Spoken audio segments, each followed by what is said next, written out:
सईने अनेक महिन्यानंतर तिच्या कार्यालयात पहिली बैठक घेतली. सभागृहात कंपनीचे संचालक, वरिष्ठ अधिकारी आणि गणपत काका उपस्थित होते. एका अधिकाऱ्याने विचारलं, "मॅडम, पुढच्या महिन्याच्या नवीन प्रोजेक्टचं उद्घाटन कोण करणार?"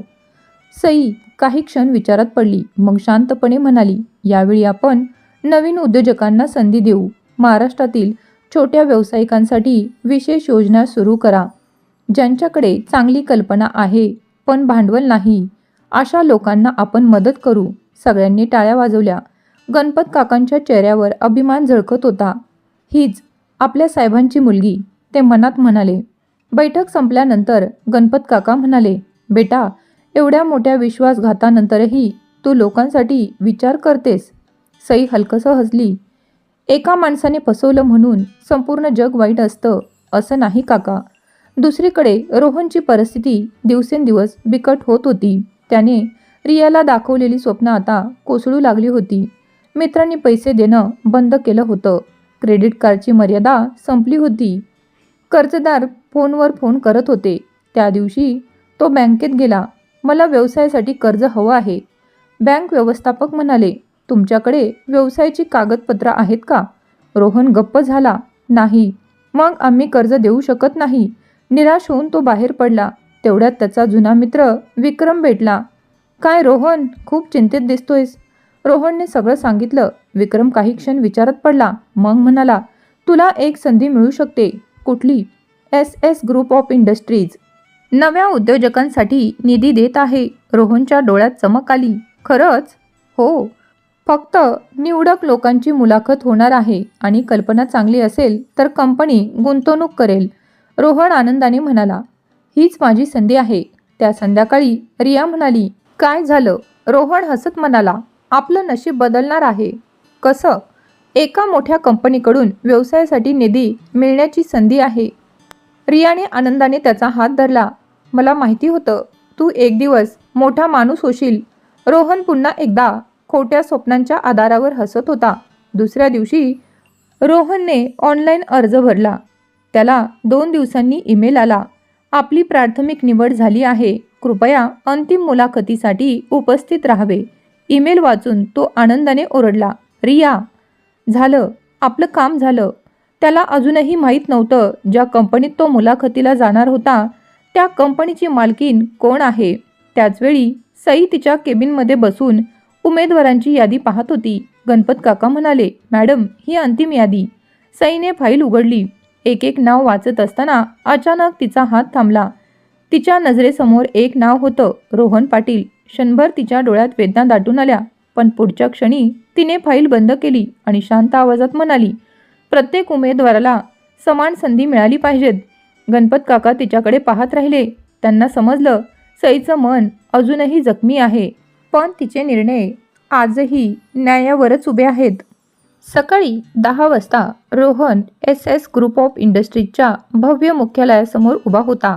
त्याने काचेच्या उंच इमारतीकडे पाहिलं आणि मनात म्हणाला, "जर इथून निधी मिळाला तर माझं आयुष्य बदलून जाईल." तो आत्मविश्वासाने आत गेला. रिसेप्शनवर त्याचं स्वागत झालं. "सर, कृपया या बाजूला बसा." त्याच्यासमोर आणखी काही उद्योजकही आले होते. सर्वजण आपल्या क्रमांकाची वाट पाहत होते. तेवढ्यात 2 कर्मचारी बोलत होते, "आज मॅडम स्वतः मुलाखत घेणार आहेत." "हो." अनेक महिन्यानंतर त्या ऑफिसमध्ये आल्या आहेत. त्यांच्या निर्णयावरच कंपनी चालते. रोहनच्या मनात उत्सुकता निर्माण झाली. या मॅडम नक्की कोण असतील? काही वेळाने एका मोठ्या स्क्रीनवर नावे दिसू लागली. एका मागोमाग एक उमेदवार आत जात होते. जे बाहेर येत होते त्यांच्या चेहऱ्यावर आदर स्पष्ट दिसत होता. एक उमेदवार म्हणाला, "अशा व्यक्तिमत्वाच्या महिला मी आयुष्यात पाहिल्या नाहीत." दुसरा म्हणाला, "त्या फक्त श्रीमंत नाहीत, खूप मोठ्या मनाच्या आहेत." हे ऐकून रोहनच्या मनात त्यांना भेटण्याची उत्सुकता आणखी वाढली. शेवटी रिसेप्शनिस्टने हाक मारली, "श्री रोहन पाटील." रोहनने फाईल उचलली. त्याचं हृदय जोरात धडधडत होतं. तो लिफ्टमध्ये शिरला. लिफ्ट थेट सर्वात वरच्या मजल्यावर थांबली. दार उघडलं. एक कर्मचारी त्याला म्हणाला, "सर, कृपया सरळ केबिनमध्ये जा." रोहनने दरवाजा हलकासा उघडला. आत एक मोठी खुर्ची खिडकीकडे तोंड करून होती. त्या खुर्चीत एक महिला बसली होती. तिचा चेहरा दिसत नव्हता. रोहन म्हणाला, मॅडम, मी रोहन पाटील. खुर्ची हळूहळू फिरू लागली. रोहनच्या चेहऱ्यावरचा आत्मविश्वास क्षणात नाहीसा झाला. त्याचे डोळे विस्पारले. हातातील फाईल खाली पडली. त्याच्या तोंडातून नकळत शब्द बाहेर पडले. सई. सई शांतपणे त्याच्याकडे पाहत होती. तिच्या चेहऱ्यावर ना राग होता ना सूड, फक्त शांत आत्मविश्वास होता. रोहनला काहीच बोलता येत नव्हतं, कारण जिला त्याने गरीब समजून आयुष्यातून दूर केलं होतं ती आज त्या साम्राज्याची मालकीन म्हणून त्याच्या समोर बसली होती. रोहन काही क्षण तिथेच उभा राहिला. त्याच्या डोळ्यांवर त्याचाच विश्वास बसत नव्हता. सई. त्याचा आवाज थरथरत होता. सई मात्र शांत होती. तिने समोरच्या खुर्चीकडे हात करून म्हटलं, बसा श्री रोहन पाटील. हे शब्द ऐकून रोहनच्या हृदयात कळ उठली. पूर्वी ती त्याला प्रेमाने रोहन म्हणायची. आज ती त्याला एका अनोळखी व्यक्तीसारखी संबोधित होती. तो हळूहळू खुर्चीत बसला. रोहन थरथरत्या आवाजात म्हणाला, सई, हे सगळं काय आहे? सईने टेबलवर ठेवलेला एक फोटो उचलला. त्या फोटोत तिचे आई वडील एका मोठ्या उद्योग समूहाच्या उद्घाटनावेळी उभे होते. हे माझे बाबा. त्यांनी उभारलेला हा उद्योग समूह आज माझ्या जबाबदारीवर आहे. रोहन स्तब्ध झाला. म्हणजे? हो, ज्या दिवशी मी तुझ्याशी लग्न केलं त्या दिवशी मी हीच सई होते. फरक एवढाच, तेव्हा माझ्याकडे संपत्ती होती, आज माझ्याकडे अनुभव आहे. रोहनच्या डोळ्यातून अश्रू आले. तू मला हे आधी का नाही सांगितलंस? सई शांतपणे म्हणाली, कारण मला तुझं प्रेम हवं होतं, माझे पैसे नाही. मी बाबांना वचन दिलं होतं, 1 वर्ष सामान्य मुलीसारखं जगायचं. ज्या माणसाशी लग्न करेन तो माझ्यावर प्रेम करतो की माझ्या संपत्तीवर, हे जाणून घ्यायचं. आणि ती काही क्षण थांबली. मला माझं उत्तर मिळालं. रोहन रडू लागला. सई, माझ्याकडून खूप मोठी चूक झाली. मला माफ कर. मी लोभ केला. मी तुझ्या प्रेमाची किंमत ओळखली नाही. सईने त्याच्याकडे शांतपणे पाहिलं. मग ती म्हणाली, रोहन, चूक आणि विश्वासघात यात फरक असतो. चूक नकळत होते. विश्वासघात विचार करून केला जातो. तू मला फक्त सोडलं नाहीस, तू माझ्या विश्वासाचा खून केला. संपूर्ण केबिनमध्ये शांतता पसरली. तेवढ्यात दारावर टकटक झाली. गणपत काका आत आले. मॅडम, पुढच्या बैठकीची वेळ झाली आहे. सईने मान हलवली. मग ती रोहनकडे पाहत म्हणाली, तुमची व्यवसाय योजना आमची टीम तपासेल. निर्णय गुणवत्ता पाहून होईल. आपलं आणि माझं वैयक्तिक नातं या कार्यालयाच्या निर्णयात कधीही येणार नाही. हे ऐकून गणपत काकांनाही सईचा अभिमान वाटला. रोहन उठला. त्याच्या डोळ्यात पश्चाताप होता. तो दारापाशी पोहोचला. तेवढ्यात सईने त्याला हाक मारली. रोहन. तो मागे वळाला. सई हळू आवाजात म्हणाली, तुला माहिती आहे त्या दिवशी 15 जुलैला मी तुला काय सांगणार होते? रोहन शांत उभा राहिला. मी तुला माझ्या आयुष्याची प्रत्येक गोष्ट सांगून ही कंपनी, ही जबाबदारी आणि माझं संपूर्ण आयुष्य तुझ्या हातात सोपवणार होते, कारण मला वाटलं होतं मला माझं खरं प्रेम मिळालेलं आहे. रोहनच्या डोळ्यातून अश्रू वाहू लागले. सई पुढे म्हणाली, पण तू माझ्या प्रेमाची परीक्षा घेतली नाहीस. तू माझ्या विश्वासाला फसवलंस. आज मी अब्जाधीश असल्यामुळे तुला माझी किंमत वाटते, पण ज्या दिवशी मी तुझ्यासाठी 3 काम करून पैसे आणत होते त्या दिवशी मी तुझ्यासाठी अमूल्य होते. रोहन काहीही बोलू शकला नाही. पहिल्यांदाच त्याला पैशापेक्षा मोठी गोष्ट समजली होती, विश्वास. रोहन खाली मान घालून केबिनच्या बाहेर पडला. त्याचे पाय थरथरत होते. लिफ्टमध्ये उभा राहून त्याने शेवटचा एकदा त्या कार्यालयाकडे पाहिलं. आज त्याला आयुष्यात पहिल्यांदाच समजलं होतं, गरीब सई नाही तर तो स्वतः विचारांनी गरीब होता. केबिनमध्ये सई खिडकीजवळ जाऊन उभी राहिली. तिच्या डोळ्यातून शांतपणे अश्रू वाहत होते. गणपत काका तिच्याजवळ आले. बेटा, ठीक आहेस ना? सईने अश्रू पुसले. हो काका, आज माझ्या आयुष्यातलं शेवटचं ओझंही उतरलं. गणपत काका हळूच म्हणाले, आता पुढे काय? सईने खिडकीबाहेर पाहत उत्तर दिलं, आता मला एका अशा माणसाला भेटायचं आहे ज्याने माझ्या वाईट काळात मला कधीच एकटं सोडलं नाही. गणपत काकांच्या चेहऱ्यावर हलकंसं हसू उमटलं. त्यांना समजलं, सईच्या आयुष्यात आता एक नवीन अध्याय सुरू होणार होता. दुसऱ्या दिवशी सकाळी सई अनेक दिवसांनी शारदा आजींच्या घरी परतली. आज तिच्या चेहऱ्यावर दुःख नव्हतं, तर एक वेगळी शांतता होती. शारदा आजींनी तिला पाताच मिठी मारली. बाळा, आज तू खूप हलकीशी वाटतेस. सई हसली. हो आजी, मी माझ्या आयुष्यातला एक अध्याय कायमचा बंद करून आले. आजींना जास्त काही विचारायचं नव्हतं. त्या फक्त तिच्या डोक्यावरून हात फिरवत राहिल्या. तेवढ्यात बाहेरून समर्थचा आवाज आला. आजी, मी आत येऊ का? ये रे समर्थ. समर्थ घरात आला. त्याने सईकडे पाहिलं. आज अनेक दिवसांनी तिच्या चेहऱ्यावर खरं हसू होतं. तोही नकळत हसला. कशी आहेस? आता ठीक आहे, समर्थ म्हणाला. हे ऐकण्यासाठी मी किती दिवस वाट पाहत होतो माहिती आहे. थोड्या वेळाने समर्थ आणि सई घराच्या अंगणात बसले होते. वारा शांत वाहत होता. समर्थने हळू आवाजात विचारलं. सई, एक प्रश्न विचारू? विचार. त्या दिवशी जे गृहस्थ आले होते ते कोण होते? सई काही क्षण शांत राहिली. तिने सरळ उत्तर दिलं नाही. ती म्हणाली, समर्थ, तुला माझ्यावर विश्वास आहे ना? समर्थ एकाही क्षणाचा विचार न करता म्हणाला, माझ्या स्वतःपेक्षा जास्त. सईच्या डोळ्यात पाणी आलं. ती म्हणाली, माझ्या आयुष्यात काही अशी सत्य आहेत जी आज सांगितली तर तुला धक्का बसेल. पण मी तुला खोटं कधीच बोलणार नाही. फक्त मला अजून थोडा वेळ देशील? समर्थ हलकसं हसला. सई, प्रेमात वाट पाहायला शिकावं लागतं. मी इतकी वर्ष वाट पाहिली आहे. आणखी काही दिवसही थांबेन. सई काही क्षण त्याच्याकडे पाहत राहिली. मग अचानक तिने विचारलं, समर्थ, जर तुला कळलं की मी तशी नाही जशी तू मला समजतोस तर? समर्थ हसला. मला तू कोण आहेस यापेक्षा तू कशी आहेस हे महत्त्वाचं वाटतं. तू गरीब असशील, श्रीमंत असशील किंवा काहीही असशील, माझ्यासाठी तू तीच सई आहेस जिने स्वतः उपाशी राहून दुसऱ्यांना जेवायला घातलं. तीच सई जिने स्वतःचं दुःख लपवून दुसऱ्यांच्या चेहऱ्यावर हसू आणलं. माझं प्रेम तुझ्या परिस्थितीवरती नाही, तुझ्या स्वभावावर आहे. हे ऐकून सईला तिचे अश्रू आवरले नाहीत. तिने मनात विचार केला, देवा, मी रोहनमध्ये जे शोधत होते ते तर माझ्या समोर इतकी वर्ष शांतपणे उभा होतं. पण तिने हा विचार ओठांवर आणला नाही. त्याचवेळी दुसरीकडे रोहन घरी परतला. त्याचा चेहरा पूर्ण उतरला होता. रिया आनंदाने म्हणाली, काय झालं? मुलाखत कशी झाली? रोहन काहीच बोलला नाही. रोहन, काहीतरी बोला ना. शेवटी तो फक्त एवढंच म्हणाला, रिया, आज मला कळलं मी आयुष्यातली सर्वात मोठी चूक केली आहे. रिया काहीच समजली नाही. तिला अजूनही सईची खरी ओळख माहीत नव्हती. त्या रात्री सईने गणपत काकांना फोन केला.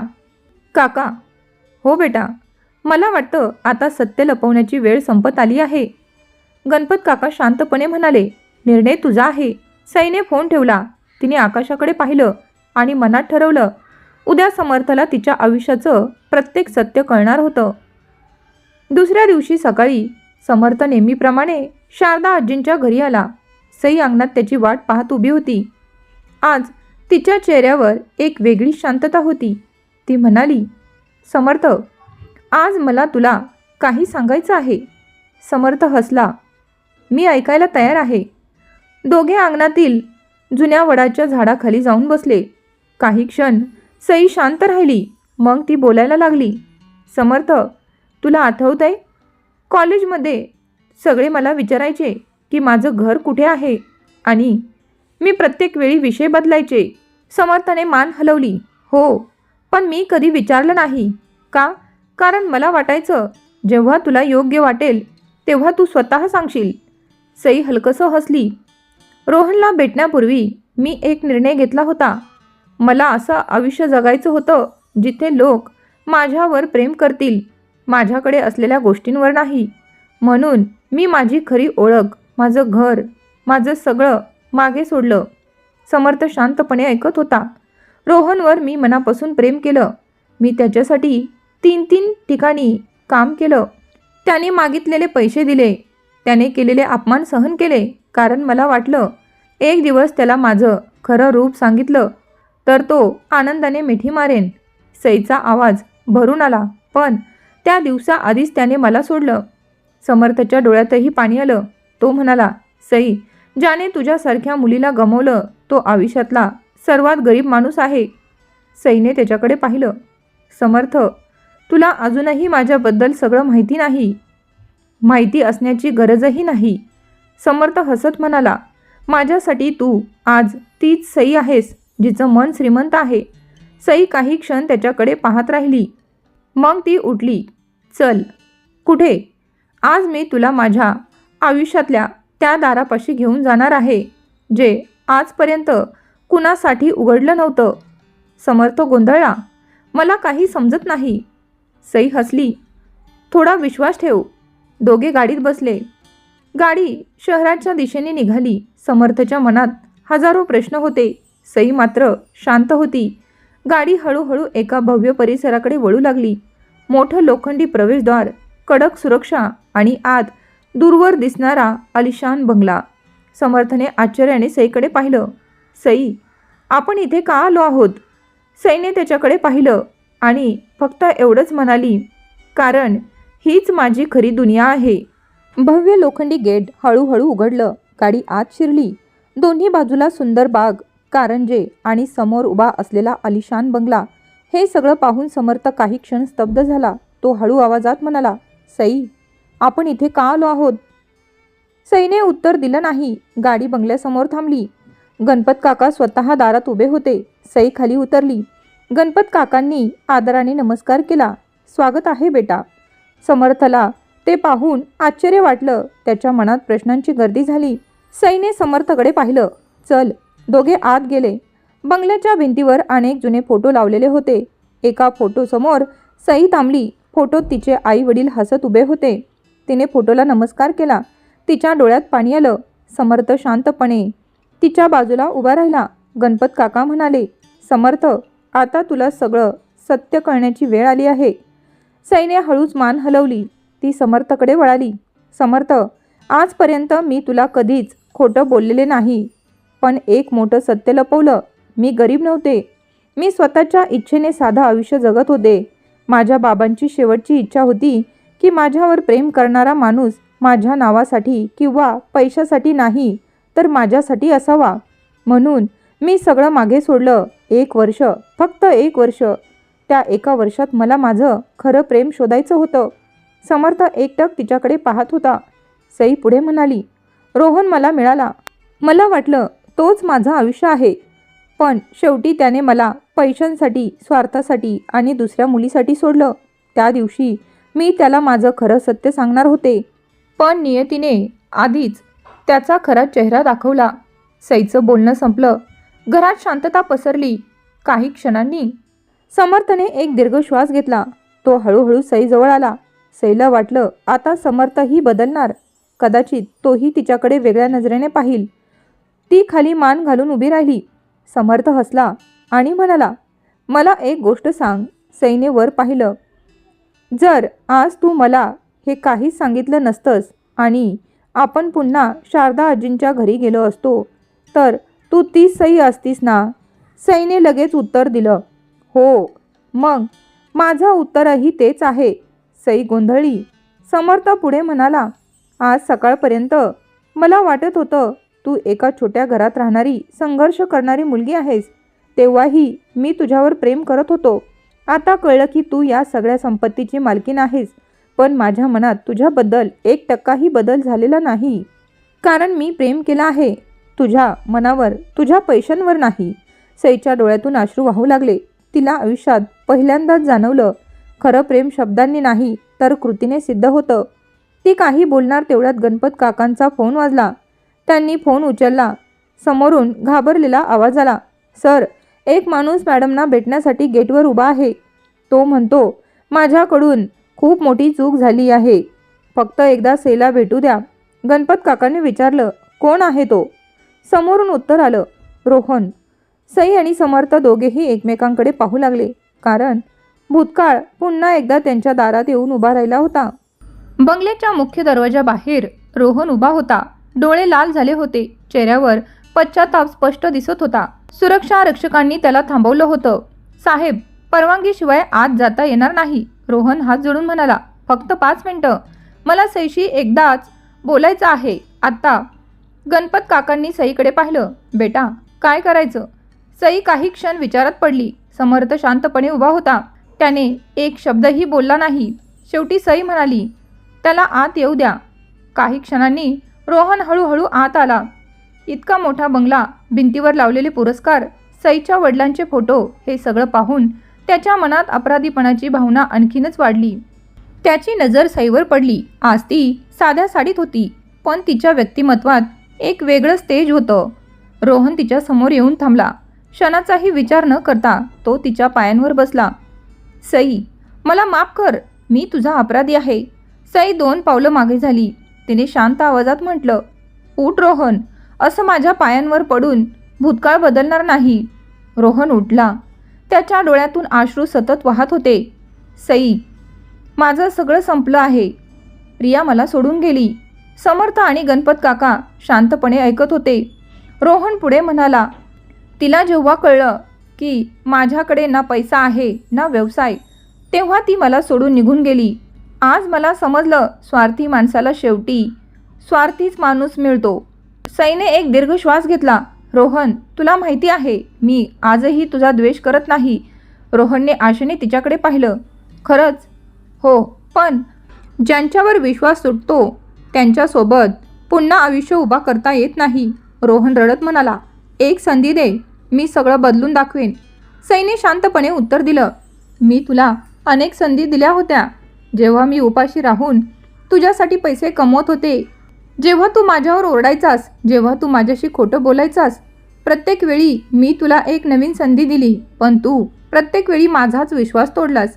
संपूर्ण घरात शांतता पसरली. रोहनकडे कोणतंच उत्तर नव्हतं. तेवढ्यात सई टेबलजवळ गेली. तिने एक छोटासा डब्बा उघडला. त्यातून तीच अंगठी बाहेर काढली, जी ती 15 जुलैला रोहनला घालणार होती. तिने ती अंगठी रोहनच्या हातावर ठेवली. रोहन आश्चर्याने तिच्याकडे पाहू लागला. सई म्हणाली, ही अंगठी मी माझ्या होणाऱ्या नवऱ्यासाठी घेतली होती, पण आज ती तुला आठवण म्हणून देते. जेव्हा जेव्हा ही अंगठी पाशील तेव्हा लक्षात ठेव, खरं प्रेम गमावल्यांची किंमत कोणत्याही संपत्तीने भरून निघत नाही. रोहनने अंगठी छातीशी धरली.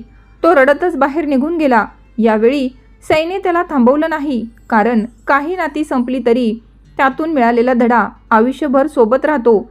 रोहन निघून गेल्यावर समर्थ शांतपणे म्हणाला, सई, आज तू त्याला माफ केलंस, पण स्वतःवर अन्याय होऊन दिला नाहीस. सई हलकसं हसली. माफ करणं म्हणजे पुन्हा आयुष्यात जागा देणं नसतं. समर्थच्या चेहऱ्यावर समाधानाचं हसू उमटलं. त्याला समजलं, आज सईने फक्त रोहनला निरोप दिला नाही, तर तिच्या आयुष्यातल्या वेदनांनाही निरोप दिला होता. रोहन गेल्यानंतर सईने तिच्या आयुष्याचं ते दार कायमचं बंद केलं. तिने पुन्हा कधीच त्याचं नाव काढलं नाही, कारण काही माणसं आयुष्यात परत यावीत म्हणून नसतात, तर आयुष्याचा धडा शिकवण्यासाठी येतात. काही दिवस उलटले. सई पुन्हा कंपनीच्या कामात व्यस्त झाली. दररोज नवीन निर्णय, नवीन जबाबदाऱ्या, नवीन लोक. पण या सगळ्या धावपळीतही ती शारदा आजींना भेटायला विसरत नव्हती, आणि समर्थलाही. त्या दिवशी सई शारदा आजींच्या घरी आली. नेहमीप्रमाणे तिने साधाच ड्रेस घातला होता. कोणालाही ती एका मोठ्या उद्योग समूहाची मालकीण आहे याचा अंदाज येत नव्हता. आजी हसत म्हणाल्या, बाळा, इतक्या मोठ्या घरात राहतेस, पण इथे आली की पूर्वीसारखीच वागतेस. सई हसली. आजी, घर मोठं झालं म्हणून माणूस मोठा होत नाही. तेवढ्यात समर्थ आला. त्याच्या हातात काही फाईल्स होत्या. सई, तू सांगितलेली गावातील मुलांच्या शिक्षणासाठीची योजना मी पूर्ण अभ्यास करून आणला आहे. सईने आश्चर्याने विचारलं, तू एवढी मेहनत घेतलीस? समर्थ हसलास. तू म्हणाली होतीस ना, पैशाने श्रीमंत होण्यापेक्षा विचारांनी श्रीमंत व्हायचं. दोघे बसून त्या योजनेवर चर्चा करू लागले. समर्थ प्रत्येक मुद्दा समजावून सांगत होता. एकदाही त्याने सईच्या कंपनीबद्दल, संपत्तीबद्दल किंवा पदाबद्दल प्रश्न विचारला नाही. हे पाहून सई मनातच हसली. हा खरंच बदलला नाही. संध्याकाळी सई निघत असताना तिने समर्थला विचारलं, समर्थ, एक प्रश्न विचारू? विचार. तुला माझ्याबद्दल सगळं कळल्यानंतर तुझ्या मनात कधी असं आलं नाही की या संपत्तीचा फायदा घ्यावा? समर्थ मोठ्याने हसला. सई, तुला खरंच उत्तर ऐकायचं आहे? हो. मला आजही तू त्या पुस्तकांच्या दुकानात काम करणारी सई वाटतेस. फरक एवढाच, तेव्हा तू दुसऱ्यांच्या स्वप्नांसाठी कष्ट करत होतीस, आणि आज हजारो लोकांची स्वप्न पूर्ण करण्याची ताकद तुझ्याकडे आहे. बाकी माझ्यासाठी तू तीच आहेस. सई काही क्षण शांत राहिली. तिच्या डोळ्यात नकळत अश्रू आले. ती मनात म्हणाली, देवा, यालाच तर मी खरं प्रेम म्हणत होते. त्या रात्री सईने गणपत काकांना फोन केला. काका, हो बेटा, आपल्या ट्रस्टच्या नावाने एक नवीन योजना सुरू करूया. कशी योजना? ज्या मुलींना शिक्षण अर्धवट सोडावं लागतं त्यांच्या शिक्षणाचा संपूर्ण खर्च आपण करू. गणपत काका आनंदाने म्हणाले. हा निर्णय साहेबांना खूप आवडला असता. फोन ठेवून सई खिडकीत उभी राहिली. तिने आकाशाकडे पाहिलं. आज तिच्या चेहऱ्यावर समाधान होतं, कारण तिने आयुष्यात पहिल्यांदाच असा माणूस पाहिला होता जो तिच्या संपत्तीसमोर नाही तर तिच्या स्वभावासमोर नतमस्तक झाला होता. 2 आठवड्यानंतर सईच्या कंपनीत एका नवीन सामाजिक प्रकल्पाची तयारी सुरू होती. गावोगावात मोफत शिक्षण, महिलांसाठी स्वयंरोजगार आणि गरीब विद्यार्थ्यांसाठी शिष्यवृत्ती या 3 मोठ्या योजनांची घोषणा होणार होती. गणपत काका म्हणाले, बेटा, या प्रकल्पासाठी आपल्याला प्रामाणिक माणूस हवा. सईच्या चेहऱ्यावर लगेच एक नाव आलं, समर्थ. त्या संध्याकाळी सई शारदा आजींच्या घरी आली. समर्थ अंगणात काही मुलांना मोफत शिकवत होता. एखाद्या शिक्षकाप्रमाणे तो प्रत्येक मुलाची शंका संयमाने सोडवत होता. मुलं गेल्यानंतर सई त्याच्याजवळ आली. समर्थ, मला तुझ्याशी महत्त्वाचं बोलायचं आहे. बोल. माझ्या कंपनीत एक मोठा सामाजिक प्रकल्प सुरू होतोय. मला तो प्रकल्प तू सांभाळावा असं वाटतं. समर्थ काही क्षण शांत राहिला. तो म्हणाला, मी एक अट घालू शकतो. सई हसली. नक्की. जर तू माझी अट मान्य केलीस तरच मी हे काम स्वीकारेन. काय अट आहे? समर्थ शांतपणे म्हणाला, मी तुझ्या ओळखीमुळे किंवा आपल्या मैत्रीमुळे या पदावर येणार नाही. माझी मुलाखत इतर उमेदवारांसारखीच होईल. मी पात्र ठरलो तरच काम करेन आणि जर मी पात्र ठरलो नाही तर त्या खुर्चीवर माझ्यापेक्षा योग्य व्यक्ती बसली पाहिजे. सई काही क्षण त्याच्याकडे पाहत राहिली. तिच्या डोळ्यात अभिमान दाटून आला. ती हळूच म्हणाली, तुला माहिती आहे का समर्थ, आज तू माझ्या मनातला आदर आणखीन वाढवलास.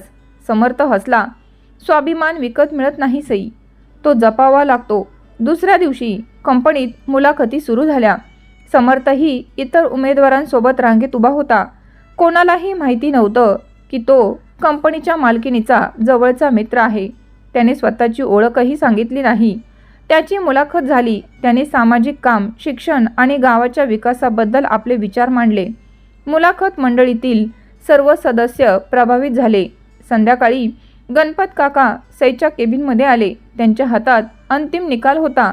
ते हसून म्हणाले, बेटा, आम्ही कोणाचीही शिफारस पाहिली नाही, फक्त गुणवत्ता पाहिली. सईने शांतपणे विचारलं, आणि निकाल? गणपत काकांनी फाईल तिच्यासमोर ठेवली. पहिल्या क्रमांकावर एकच नाव होतं, समर्थ देशमुख. सईच्या चेहऱ्यावर समाधानाचं हसू उमटलं. ती मनात म्हणाली, आज मला खात्री झाली, हा माणूस माझ्या संपत्तीचा नाही, माझ्या मुलांचा साक्षीदार आहे. त्या संध्याकाळी समर्थला नियुक्तीपत्र देण्यात आलं. त्याने ते दोन्ही हातांनी स्वीकारलं आणि फक्त एकच वाक्य म्हणाला, ही नोकरी नाही, ही समाजासाठी काम करण्याची जबाबदारी आहे.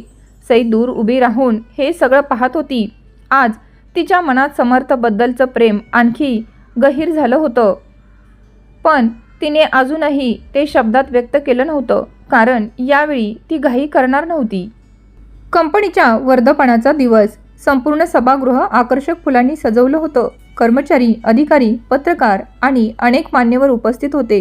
सई पहिल्यांदाच कंपनीच्या अध्यक्षा म्हणून सर्वांसमोर भाषण देणार होती. गणपत काकांनी तिची ओळख करून दिली. टाळ्यांच्या कडकडाट सई व्यासपीठावर आली. सईने माईक हातात घेतला. आज हा उद्योग समूह ज्या उंचीवर आहे तो माझ्या बाबांच्या कष्टामुळे आहे, पण मला वाटतं फक्त उद्योग उभा करणं पुरेसं नसतं, माणसं उभी करणं हे त्याहूनही मोठं काम असतं. संपूर्ण सभागृह शांतपणे तिचं भाषण ऐकत होतं. ती पुढे म्हणाली, आजपासून आपल्या कंपनीत एक नवीन उपक्रम सुरू होणार आहे. ग्रामीण भागातील विद्यार्थ्यांसाठी मोफत शिक्षण, विधवा महिलांसाठी रोजगार आणि गरजू मुलींसाठी संपूर्ण शिष्यवृत्ती. क्षणात संपूर्ण सभागृह टाळ्यांनी दणाणून गेलं. गणपत काकांनी हसत जाहीर केलं, या सामाजिक उपक्रमाचं नेतृत्व श्री समर्थ देशमुख करणार आहेत. समर्थचं नाव ऐकताच सर्वांनी टाळ्या वाजवल्या. समर्थ हळूहळू स्टेजवर आला. त्याच्या चेहऱ्यावर नेहमीचा साधेपणा होता. सईने त्याच्याकडे पाहिलं. तिच्या डोळ्यात अभिमान होता. ती म्हणाली, समर्थ, आज मला तुझ्याबद्दल एक गोष्ट सगळ्यांना सांगायची आहे. समर्थ थोडासा गोंधळला. सई पुढे म्हणाली, जेव्हा माझ्याकडे काहीच नव्हतं असं सगळ्यांना वाटत होतं, तेव्हा हा माणूस माझ्यासोबत उभा होता. जेव्हा मी तुटले होते तेव्हा याने मला सावरण्याचा प्रयत्न केला आणि जेव्हा याला माझी खरी ओळख समजली तेव्हा याच्या नजरेत माझ्याबद्दलचा आदर एका क्षणासाठीही बदलला नाही. संपूर्ण सभागृह शांत झालं. सईच्या डोळ्यात पाणी आलं. ती पुढे म्हणाली, आयुष्यात मला 2 माणसं भेटली. एकाने माझ्या साधेपणाचा गैरफायदा घेतला आणि दुसऱ्याने माझ्या जखमांवर प्रेमाने फुंकर घातली. आज मला अभिमानाने सांगावंसं वाटतं, समर्थ हा फक्त माझ्या कंपनीचा अधिकारी नाही, तर तो माझ्या आयुष्यातला सर्वात विश्वासू माणूस आहे. समर्थच्या डोळ्यातही अश्रू आले. सई स्टेजवरून खाली उतरली. ती समर्थ समोर येऊन उभी राहिली. सगळे त्यांच्याकडे पाहत होते. सईने हळू आवाजात विचारलं, समर्थ, एक प्रश्न विचारू? विचार. जर माझ्याकडे हा बंगला नसता, ही कंपनी नसती, हा पैसा नसता, तर तू माझ्यासोबत आयुष्य जगायला तयार झाला असतास? समर्थ हलकसा हसला. तो म्हणाला, सई, हा प्रश्न तू मला आज विचारते आहेस, पण त्याचं उत्तर मी अनेक वर्षापूर्वीच माझ्या मनाला दिलं आहे. मला तुझा हात हवा आहे, तुझी संपत्ती नाही. कारण माणसाची श्रीमंती त्याच्या बँक खात्यात नसते, तर त्यांच्या मनात असते. हे ऐकताच सईच्या डोळ्यातून आनंद अश्रू वाहू लागले. शारदा आजींच्या डोळ्यातही पाणी आलं. त्या गणपत काकांकडे पाहून म्हणाल्या, आज आपल्या सईला तिचं खरं सुख मिळालं. गणपत काकांनी समाधानाने मान हलवली. हो, आणि साहेबांचं स्वप्न पूर्ण झालं. संपूर्ण सभागृह टाळ्यांच्या गजराने दुमदुमून गेलं. पण सई आणि समर्थच्या नजरेत फक्त एकच गोष्ट होती, निस्वार्थ प्रेम. 6 महिन्यानंतर संपूर्ण बंगला दिव्यांच्या रोषणाईने उजळून निघाला होता. आज सईच्या आयुष्यातला सर्वात मोठा दिवस होता, पण यावेळी तिच्या चेहऱ्यावर कोणताही दिखाऊ आनंद नव्हता. होतं ते फक्त मनापासूनचं समाधान. शारदा आजी सईच्या जवळ आल्या. त्यांनी तिच्या डोक्यावरून प्रेमाने हात फिरवला. बाळा, आज तुझी आई असती तर खूप आनंदी झाली असती. सईच्या डोळ्यात पाणी आलं. आजी, आजपासून तुम्हीच माझी आई आहात. शारदा आजीने तिला मिठी मारली. सभोवतालचे अनेक लोक भावूक झाले. गणपत काका पुढे आले. त्यांच्या हातात एक छोटी पेटी होती. ते म्हणाले, बेटा, ही तुझ्या बाबांनी माझ्याकडे ठेवलेली होती. ते म्हणाले होते, माझ्या मुलीचं लग्न ज्या दिवशी होईल त्या दिवशी हे पेटी तिला दे. सईने थरथरत्या हातांनी ती पेटी उघडली. आत तिच्या बाबांचं एक पत्र होतं. तिने वाचायला सुरुवात केली. प्रिय सई, जर तू हे पत्र वाचत असशील तर मला खात्री आहे की तू आयुष्यात योग्य माणूस निवडला आहेस. लक्षात ठेव, जो तुझ्या अश्रूंवर प्रेम करेल तोच तुझ्या हास्याचा खरा हक्कदार असेल, आणि जो तुझ्या पैशांपेक्षा तुझ्या मनाला जपेल त्याचा हात कधीच सोडू नकोस. माझे आशीर्वाद कायम तुमच्या दोघांसोबत आहेत. पत्र संपलं. सईला अश्रू आवरले नाहीत. थोड्याच वेळाने सर्वजण लग्न मंडपात गेले आणि समर्थ आणि सई यांचं लग्न पार पडलं. दोघांनीही एकमेकांच्या गळ्यात हार घातले. लग्न मंडपात टाळ्यांचा कडकडाट झाला. शारदा आजी आणि गणपत काकांनी त्यांना आशीर्वाद दिले. त्यानंतर सई आणि समर्थ यांच्या नवीन आयुष्याला सुरुवात झाली. लग्नानंतर सईने एक मोठा निर्णय घेतला. तिने तिच्या वडिलांच्या नावाने स्नेहा फाउंडेशन सुरू केलं. गरीब मुलींचं शिक्षण, विधवा महिलांना रोजगार, अनाथ मुलांच्या संगोपनाची जबाबदारी, हे सगळं त्या संस्थेमार्फत सुरू झालं. समर्थ तिच्यासोबत प्रत्येक कामात खांद्याला खांदा लावून उभा राहिला. लग्नाला आता 1 महिना झाला होता. एका रविवारी संध्याकाळी सई आणि समर्थ त्यांच्या जुन्या कॉलेजमध्ये आले. कॉलेजमध्ये आजही तसंच होतं. तेच प्रवेशद्वार, तेच मैदान, तेच मोठं वडाचं झाड, जिथे समर्थ अनेकदा लांबून सईकडे पाहत बसायचा. दोघे त्या झाडाखाली जाऊन बसले. काही क्षण दोघेही शांत होते. सई हसत म्हणाली, समर्थ, आठवतंय? याच ठिकाणी तू रोज बसायचास. समर्थ हसला, आणि तू कधी माझ्याकडे पाहत पण नव्हतीस. दोघेही हसू लागले. थोड्या वेळाने सई गंभीर झाली. तिने समर्थचा हात हातात घेतला. मला एक गोष्ट विचारायची आहे. विचार. जर त्या दिवशी मी रोहनशी लग्न केलं नसतं तर तू मला तुझ्या मनातलं सांगितलं असतं का? समर्थ काही क्षण शांत राहिला. मग हसत म्हणाला, नाही. सई आश्चर्याने म्हणाली, का? समर्थ शांतपणे म्हणाला, कारण प्रेम म्हणजे समोरच्या माणसाला मिळवणं नसतं. ती जिथे आनंदी असेल तिथे तिच्यासाठी मनापासून प्रार्थना करणं असतं. तू रोहनसोबत आनंदी असतीस तर मी आयुष्यभर तुझ्यासाठी देवाकडे आनंदच मागितला असता. हे ऐकताच सईच्या डोळ्यातून अश्रू वाहू लागले. ती म्हणाली, समर्थ, मी आयुष्यात खूप श्रीमंत माणसं पाहिली, पण मनाने इतका श्रीमंत माणूस फक्त एकच पाहिला आणि तो तू आहेस. समर्थने तिचे अश्रू पुसले. आता रडायचं नाही. आता पुढे आपण दोघं मिळून अनेकांच्या आयुष्यात हसू आणायचं. दोघेही उभे राहिले. सूर्य मावळत होता. कॉलेजच्या त्या जुन्या वडाच्या झाडाकडे त्यांनी शेवटचं एकदा पाहिलं, कारण याच ठिकाणी एक मुलगा निस्वार्थ प्रेम करायला शिकला होता आणि अनेक वर्षांनी त्याच प्रेमाला त्याचं खरं उत्तर मिळालं होतं, जिथे त्याच्या आयुष्याला नवं वळण मिळालं होतं. सई त्याच्याकडे पाहून हसली आणि म्हणाली, मला अजूनही वाटत राहिलं असतं की प्रत्येक प्रेम स्वार्थी असतं. समर्थ म्हणाला आणि आज सईने त्याचा हात घट्ट पकडला. आज मला खात्री आहे, खरं प्रेम श्रीमंती शोधत नाही, ते फक्त एक खरं मन शोधतं. पैसा माणसाला श्रीमंत बनवतो, पण प्रेम, विश्वास आणि स्वाभिमान माणसाला मोठं बनवतात.